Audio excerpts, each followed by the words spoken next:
That's higher education. Yeah, let's Geography. Do you guys teach Wait a minute. this? Geometry, geography, sports. You're teaching patience, creativity. Yep. Stick to it. There's growth mindset there. There's growth kept mindset. trying. Yeah, not teaching career planning though. Anyways.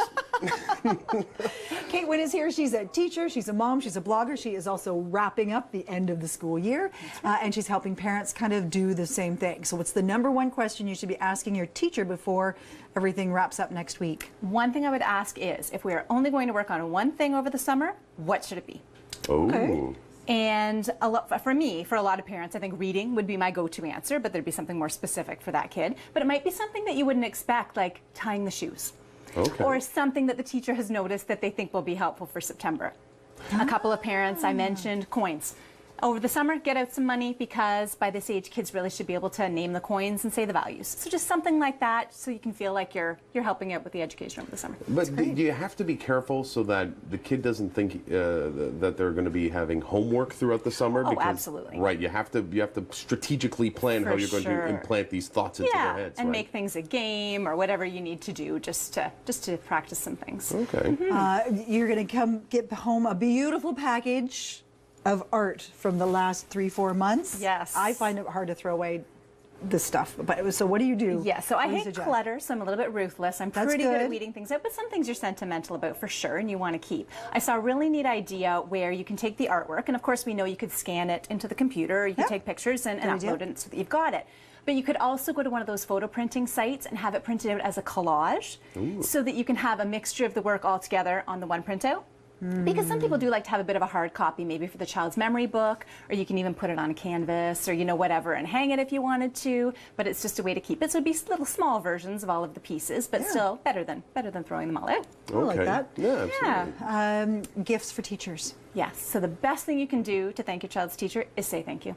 It could just be a card, it could be a note. I saw a neat idea on savvymom.ca where they had some writing prompts for kids to write a nice thank you letter to their teachers. And so I made it into a template, and you can actually just grab it for free from my blog, This Mom Loves.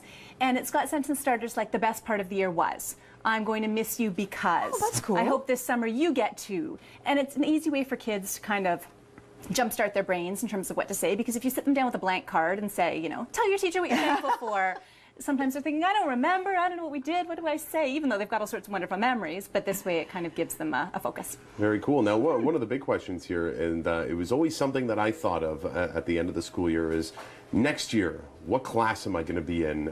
I want this teacher. This teacher teaches grade 4 and 5. That's where I want to be. Yeah. Can you go about requesting teachers? Because I could never get into that class. So first of all, follow whatever lead your school sets. If they send home a form and say, write down your request, then obviously you're welcome to do that. If they say we will not be entertaining any requests, you should respect that as well. And just think about the thing that's best for your child. So for example, maybe they have some sort of physical thing that's come up and they should be close to a bathroom and not out in a portable or something. Those are the sorts of requests you should make. Or maybe if there's a really special friend, you think it's better for them to be with someone they clash with, maybe you think it'd be better for them to be apart. Those are the sorts of things you could talk to the principal about. I wouldn't make requests just for the teacher that you like. Who decides what kids go into what class? That's a principal's decision. Okay. I know as teachers we've already met and we've gone over class lists and kind of made some of our recommendations, because when you have the kids for a year, you have a good idea of their personalities and their abilities and sort of where they might be best suited. But at the end, it's the principal that kind of puts the stamp of approval on that, so that's who you'd talk to. I always thought the teacher who got the short end of the stick was the one who would get Mike Judson in their class. Not how it works. Okay, all right.